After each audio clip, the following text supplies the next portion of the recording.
Hello everyone, welcome back to my channel Learning with Pace. अभी हम बात करेंगे जब्त and zamindars. But before starting the chapter I think I should inform you that my voice is down, so please bear with it, क्योंकि मैं काफ़ी बीमार थी, इस वजह से मेरी आवाज़ थोड़ी सी ख़राब हो रखी है। ठीक है, अब देखो यहाँ पर आपको साइड में एक मिनिएचर दिख रहा है। So this miniature belong to Shahjahan's reign, I mean Shahjahan के रूलिंग टाइम पीरियड का ये मिनिएचर है। अब इसमें दिखाया क्या गया वो हमारे लिए इम्पोर्टेंट है। ये है पिक्चर नंबर 1 एंड नीचे है पिक्चर नंबर 2। तो पिक्चर नंबर 1 में यहाँ बताया है a corrupt officer receiving a bribe, and second picture में दिखाया है tax collector punishing poor pageants. तो हमें यहाँ ये समझ में आता है कि शाहजहां के टाइम पे कितना करप्शन था, and not only Shahjahan, in fact Mughal rulers के टाइम पर काफ़ी करप्शन था। तो देखो किस तरीके से ब्राइब लिया जा रहा है। ठीक है, एंड दूसरी पिक्चर में ये दिखाया गया है that when farmers were unable to pay the tax, that time tax collectors used to punish them. Okay, तो किस तरीके से ये टैक्स कलेक्टर इनको पनिश कर रहे हैं, क्योंकि ना मुगल्स के टाइम पीरियड में हमने ये देखा कि कई बार ना कई राजाओं को ये, मतलब मुगल्स के जो राजा थे ना, कुछ राजाओं को यही नहीं पता था कि उनको शासन कैसे चलाना है, एडमिनिस्ट्रेशन में वर्क कैसे करना है। So they increased the tax, they doubled the amount of the tax and people were unable to pay the tax, right? अगर आप आम लोगों के ऊपर immediately डबल अमाउंट का टैक्स लगा दोगे, they won't be able to pay। तो जब किसान लोग टैक्स पे नहीं करते थे तो टैक्स कलेक्टर उनको ऐसे परेशान करते थे, उनको पनिश किया करते थे, मारा करते थे। अब हम बात करते हैं जब्त एंड ज़मींदार्स के बारे में। The main source of income available to Mughal rulers was tax on produce of peasantry. Peasantry का मतलब है फार्मिंग। ठीक है, तो फार्मिंग में जितना प्रोड्यूस होता था उसी पर जो मेजर टैक्स लगा रखा था, उसी टैक्स को कलेक्ट किया जाता था मुगल के टाइम पर, एंड वही tax main source of income था इन लोगों का। देखो, अगर हम मुगल रूलर्स के अलावा सभी रूलर्स की बात करें तो सभी रूलर्स जितने भी थे उन्होंने जो मेजर टैक्स लगा रखा था वो किस पर लगा रखा था? फार्मिंग पर, फार्मिंग के प्रोड्यूस पर, कि किसान जितना प्रोड्यूस करेगा उस हिसाब से उससे टैक्स वसूला जाएगा, और यही टैक्स इन लोगों का मेन सोर्स ऑफ इनकम होता था। जैसे कि आज की भी अगर हम बात करें तो गवर्नमेंट ने तरह तरह के टैक्स लगा रखे हैं, राइट? आज के टाइम पर अलग अलग टैक्स हैं। ऐसे मुगल रूलर्स के टाइम पीरियड में भी अलग अलग टैक्सेस थे, लेकिन जो मेजर टैक्स है ना, जो मेजर टैक्स है वो कहाँ से कलेक्ट किया जाता है? फार्मिंग से कलेक्ट किया जाता है, एंड वही मेन सोर्स ऑफ इनकम था मुगल रूलर्स के लिए। And not only that day, in fact आज की भी अगर हम बात करें तो हमारी गवर्नमेंट के पास भी जो मेन सोर्स ऑफ इनकम आता है वो कौन से टैक्स से आता है? फार्मिंग से आता है। ठीक है, इन मोस्ट प्लेसेस पेजेंट्स मतलब farmers, they paid taxes through the rural elites, that is the headman और local chieftains। तो ये जितने भी किसान लोग होते थे ना, ये राजा को डायरेक्टली टैक्स नहीं देते थे, बल्कि इनसे टैक्स कौन कलेक्ट करते थे? हेडमैन या फिर इनके गांव के जो मुखिया होते थे जिनको कहते हैं लोकल चीफटेन्स, राइट? तो हमने यहाँ पर क्या जाना कि जो फार्मर्स थे, जो पेजेंट्स थे, ये टैक्स तो देते थे, बट इनसे टैक्स डायरेक्टली कैसे वसूला जाता था? राजा इनसे डायरेक्टली नहीं वसूलते थे, बल्कि इनके ऊपर कोई हेडमैन होते थे या इनके लोकल चीफटेन्स होते थे, वो इनसे टैक्स वसूलते थे, एंड फिर ये local headman and local chieftains king को जो है टैक्स दिया करते थे कलेक्ट करके, right? The Mughals used one term zamindars to describe all the intermediaries, whether they were local headmen of the villages and powerful chieftains।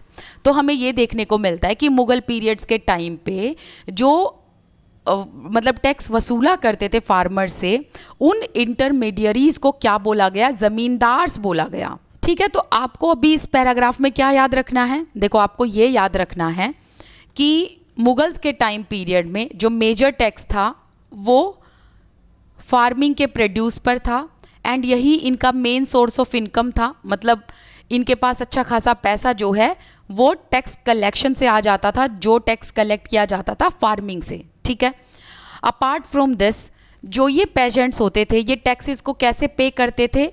Rural elites के through. जिन्हें intermediaries कहा जाता है, उन्हीं इंटरमीडियरीज का नाम क्या दिया गया, जमींदार्स। ठीक है, जमींदार्स। ये जमींदार्स कौन थे, ये जमींदार्स थे जो पेजेंट से टैक्स कलेक्ट करते थे and then they used to hand it over to the king. Akbar's revenue minister Todermal carried out a careful survey on the crop yields, prices and areas cultivated for 10-year periods 1570 to 1580। देखो अकबर का ना एक revenue minister था जिसका नाम था टोडरमल। ठीक है, उन्होंने एक सर्वे चलाया, किस पर, क्रॉप यील्ड्स पर। अब ये सर्वे क्यों चलाया पहले तो ये समझो। ये सर्वे इसलिए चलाया था कि जिस लैंड एरिया की जितनी फर्टाइल सोइल होगी उसमें उतना ही ज़्यादा क्रॉप्स यील्ड होगा। यील्ड का मतलब प्रोड्यूस होगा। ठीक है, यील्ड का मतलब प्रोड्यूस होगा। तो जितनी फर्टाइल सोइल होगी उतना ही क्रॉप प्रोड्यूस होगा, जितना अच्छा क्रॉप प्रोड्यूस होगा उतना ही ज़्यादा उस पर टैक्स लगेगा, राइट। तो इसीलिए ये सर्वे किया गया टोडरमल के द्वारा। इसने ये सर्वे किया था 10 साल तक। ठीक है, 1570 से लेके 1580। इस 10 साल के सर्वे में इसने ये देखा कि कौन सी क्रॉप कहाँ अच्छे से ग्रो हो रही है एंड उस हिसाब से उस एरिया से टैक्स कलेक्ट किया जाता था according to the production of the crops, right. On the basis of this data tax was fixed on each crop in cash. तो ये देखा गया कि कहाँ पर कितना कितना क्रॉप्स यील्ड हो रहा है, कितना कितना क्रॉप प्रोड्यूस हो रहा है, और उसी हिसाब से हर क्रॉप पर टैक्स लगा दिया जाता था। Each province was divided into revenue circles within its schedule of revenue rates for individual crops and this revenue system was known as ज़ब्त। कहने का मतलब है जैसे कि एक एरिया ये हो गया, दूसरा एरिया ये हो गया, तीसरा एरिया ये हो गया, ये अलग अलग एरिया हैं। यहाँ पर लगा लो कि कम लैंड प्रोड्यूस होती है तो यहाँ पर जो प्रोडक्शन होगा वो भी कम होगा, टैक्स का कलेक्शन भी कम होगा। अगर दूसरे एरिया में बहुत ज़्यादा क्रॉप अच्छे से प्रोड्यूस हो रही है तो यहाँ पर उसी हिसाब से जो टैक्स है वो लिया जाएगा। तो जितना ज़्यादा प्रोडक्शन उतना ही ज़्यादा टैक्स कलेक्शन, राइट। तो इस तरीके से हर एरिया का सर्वे किया गया। फिर उसके बाद ये देखा गया कि हर एक प्रोविंस को इन्होंने रेवेन्यू सर्कल में बांटा कि इस प्रोविंस से कितना रेवेन्यू कलेक्ट होगा, दूसरे प्रोविंस से, तीसरे प्रोविंस से कितना रेवेन्यू कलेक्ट होगा, और इसी रेवेन्यू सिस्टम को ज़ब्त कहा गया, right, and it was prevalent in those areas where Mughal administrations could survey the land and keep very careful accounts. तो यहाँ पर हमने ये भी देखा है कि जो ये मुगल्स होते थे ना, ये आसपास के एरिया जैसे कि जो सेंट्रल एरिया है दिल्ली के आसपास का जो एरिया है उन्हीं को ये ध्यान से देख सकते थे, उन्हीं पर केयरफुल अकाउंट ये कर सकते थे। उन्हीं दिल्ली के आसपास के एरिया को ही इन्होंने ज़्यादा सर्वे किया, वहीं से टैक्स कलेक्शन किया। क्योंकि जो दूर के एरिया होते थे जैसे कि जो थोड़े से बॉर्डर वाले एरियाज होते थे, for example Gujarat and Bengal, वहाँ पर ऐसे प्रोविंसेस पर कंट्रोल कर पाना मुगल्स के लिए मुश्किल था। So that's why they could not collect the taxes from Gujarat and Bengal in such a way जिस तरीके से ये आसपास के एरिया से कलेक्ट कर पाते थे। क्योंकि गुजरात एंड बंगाल जो है ये एकदम बॉर्डर पे होते थे, दिल्ली से काफ़ी दूर, तो राजा के लिए बड़ा मुश्किल हो जाता था इतनी दूर से टैक्स को कलेक्ट करना। ठीक है, अब इस चीज़ को एक बार मैप से समझो। देखो यहाँ है दिल्ली और यहीं पर मुग़ल एम्परर्स का सेंट्रल रूल था। ठीक है, तो दिल्ली के आसपास के इलाकों में तो इनके लिए नज़र रखना, टैक्स को कलेक्ट करना इजी हो जाता था। बट जो दूर के इलाके हैं जैसे कि फॉर एग्जांपल गुजरात हो गया, बंगाल हो गया, तो दिल्ली से गुजरात, दिल्ली से बंगाल, इतने दूर के जो एरियाज़ थे, जो आउटस्कर्ट्स या बॉर्डर एरियाज़ थे, वहाँ से टैक्स कलेक्ट करना मुगल्स के लिए थोड़ा मुश्किल था। ठीक है, तो इसीलिए गुजरात एंड बंगाल पर जो है ये अच्छे से कंट्रोल नहीं कर पाते थे, ना ही अच्छे से वहाँ से टैक्स कलेक्ट कर पाते थे। In some areas the zamindars exercised a great deal of power. कुछ एरिया में हमें ये देखने को मिलता है जो जमींदार्स थे इन्होंने अपनी पावर का खूब इस्तेमाल किया। The exploitation by Mughal administrators could drive them to rebellion. लेकिन कई बार हमने ये भी देखा कि ज़मींदार्स भी जो हैं वो मुगल्स के अगेंस्ट रेबेल कर दिया करते थे, विद्रोह कर दिया करते थे।